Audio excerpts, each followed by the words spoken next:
Нью-Йорк хот баяртай. Wall Street баяртай. Яг л гэх юм бол Нью-Йорк удахгүй Венесуэла болох магадaltaй. Өмнөх 8 жилийн хугацаанд Нью-Йорк амар муудсан л да. Хэдэн 100 саяд нь хэдэн олон тэрбумтон хаашаа зүгтсэн бэ гэх юм бол Флорида руу зүгтсэн. Яг л гэх юм бол Нью-Йорк татвар дэнд өндөр гэх мэт шин. За одоо бүр аимшигтай болох гэж байна. Яг гэх юм бол одоо Нью-Йорк хотын засаг даргын сонгуул болох гэж байна. Тэгээд нэр дэвшигч нь ямар хүн юм бэ гэх юм бол социалист хүн, марксист хүн, коммунист. Баяртай Wall Street. Тэ. Баяртай хөрөнгийн бирж, баяртай хувьцааны арилжаа, баяртай хөрөнгө олтын сангууд Нью-Йоркд яг гэх юм бол эднэр Майами тэ өөрт тийш нүч байхгүй. Баяртай Gordon Gekko, баяртай Patrick Bateman. За тэгээд Америкийн ардчлал намын нэр дэвшигч нь хэм бэ гэх юм бол Zoran Mamdani.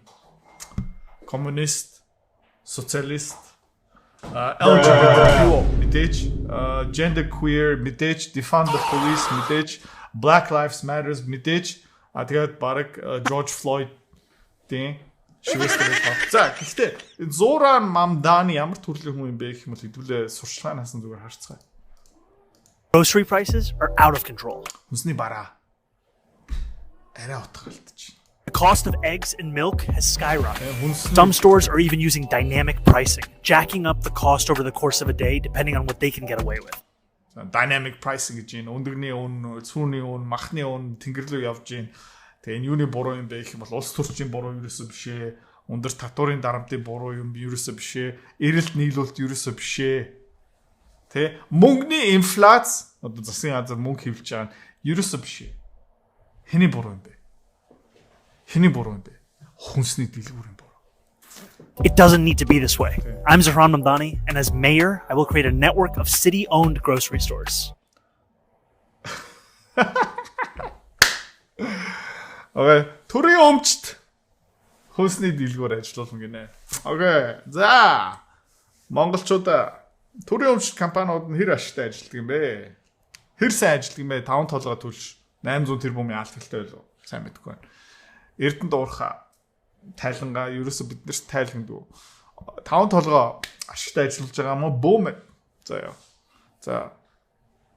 Хүнсний дэлгүүр, төрийн өмчт. Энэ юу юм бэ? Социализм мөн үү? Коммунизм мөн үү? Энийг хідүүлээ туршиж үзсэн үү? Туршиж үзсэн.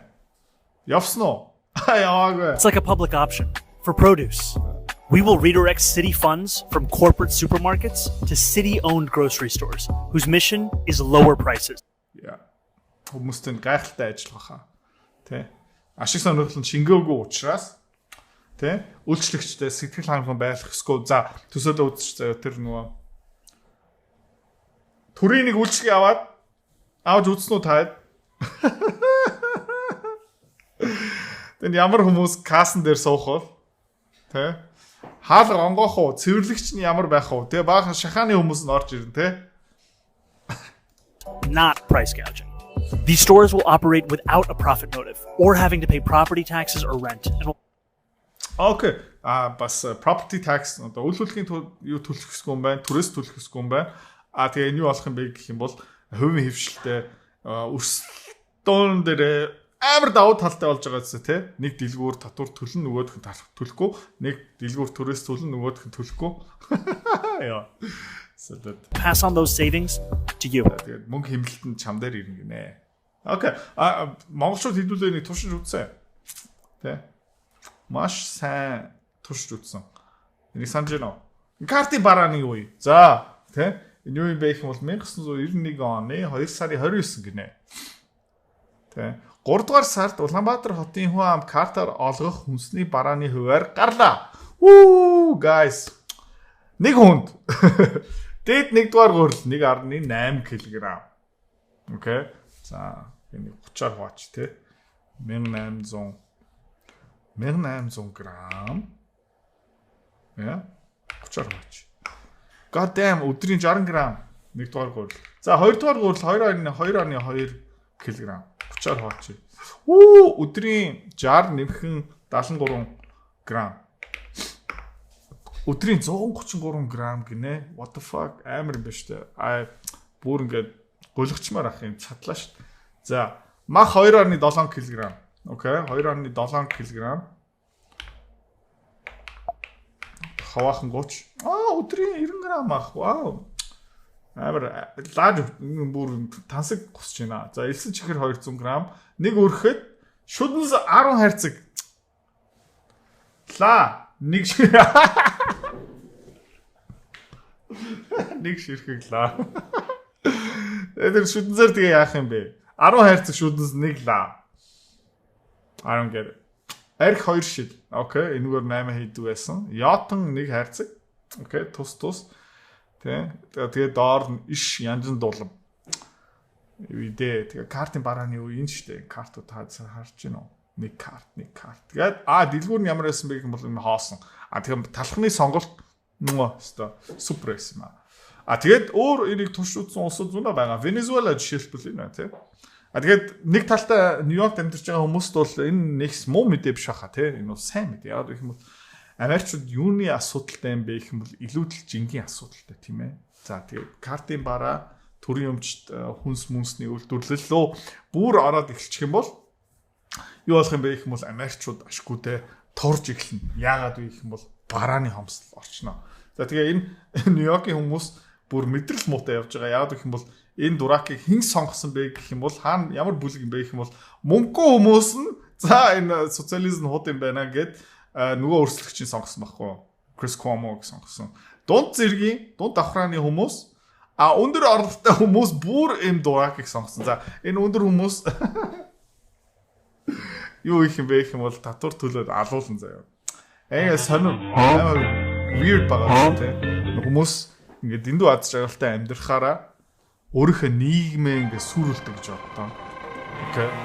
Энэ хүмүүс юу гэж байгаа юм бэ гэх юм бол societal suicide гэдэг нь шүү дээ. Нэг одоо өөрийнхөө нийгмээ ингээд нурааж байгаа гэсэн үг шүү дээ. Одоо хэдүүлээ ингээд төсөөл үзчихсэн монголчууд одоо ингээд талбай дээр ингээд гараад картын барааны төлөө жигсаад тэ төрийн өмчт хүнсний үйлдвэрлэлийн төлөө ингээд зүтгэж яваад гих мэт чинь. Тэгээ ингээд харах юм бол төрийн өмчт үйлчлэхнүүд бүгдээрээ хамгийн новшин шүү дээ. Тэ хамгийн бүдүүлэг. Тэ амар байдаг гэсэн шүү дээ. Дүүрэн их цаан баахан авилгал тэгээд энэ дэлгүүр дотор бас нэг яндаа мондоо авилгал 100 буу юм явна заяа. Муутцсан зарагдаагүй бараа арын хаалгаар яана маа. Тэгээ амар сон зарим хүмүүс бүр социализм гэж яг юу юм бэ ерөөсөө мэдэхгүй. Яг гэх юм бол Google search харах юм бол заяа.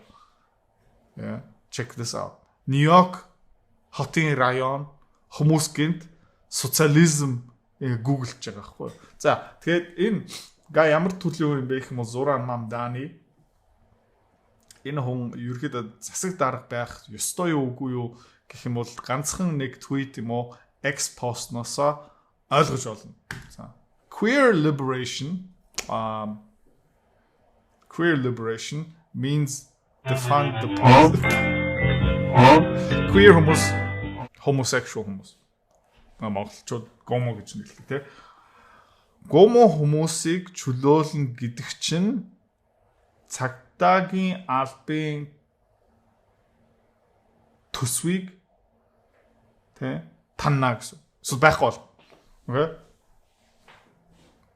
Гомо хүмүүсийн аврал бол цагдаагийн төсвийг устгах нь.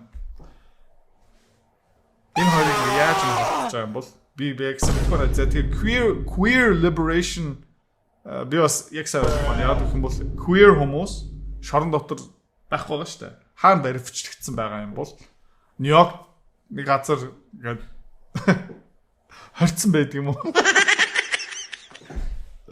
Яа, юус ойлгох байна. За, гэхдээ энийг юу гэдэг юм бэ гэх юм бол энэ mental gymnastics гэдгийг яагаад гэх юм бол нөгөө ерөөсөө хоорондоо тохирдгүй хоёр сэдв ингээ холио бантан болгож чадж байгаа. Тэгээ энэ дотроо өөрийнхөө ярьж байгаа юм дээр ямар ч зөрчилтөө харахгүй байна. It's okay. Ийм пост болох юм байна. Тэгээд харамсалтай юм юу юм бэ гэх юм бол хэдэн лайк авсан, хэдэн шеэр авсан би олж чадаагүй. Яагаад гэх юм бол Зуран Кваме Мамдани энэ твитийг устгацсан юм аа. Тэ. Гэхдээ хүмүүс бас ингэ ярьж байна. What the fuck? What does that mean? Тэ. Юунаас liberate хийх юм? Цагдаатай ямар холбоотой? Эсвэл цагдаагийнх ингээ яваад queer хүмүүс ингээд шорондыг хороо явж байгаа юм уу? I don't know. Зүгээр хэлчихье. Энэ guy Нью-Йорк хотын одоо ерхий сонгуул болж байгаа. Яг гэх юм бол арчлан Америкийн энэ хүнийг одоо томилцсон. Жинхэнэ retarded person-ыг одоо томилчлоо. Тэгээд жинхэнэ сонгуул дээр энэ одоо ялах уугүй мөн хэдүүл одоо харах хэрэгтэй. Тэгээд Zoran Kwame Mamdani ялчих юм бол Нью-Йорк bye bye бүх хүмүүс Флорида руу зүхтана.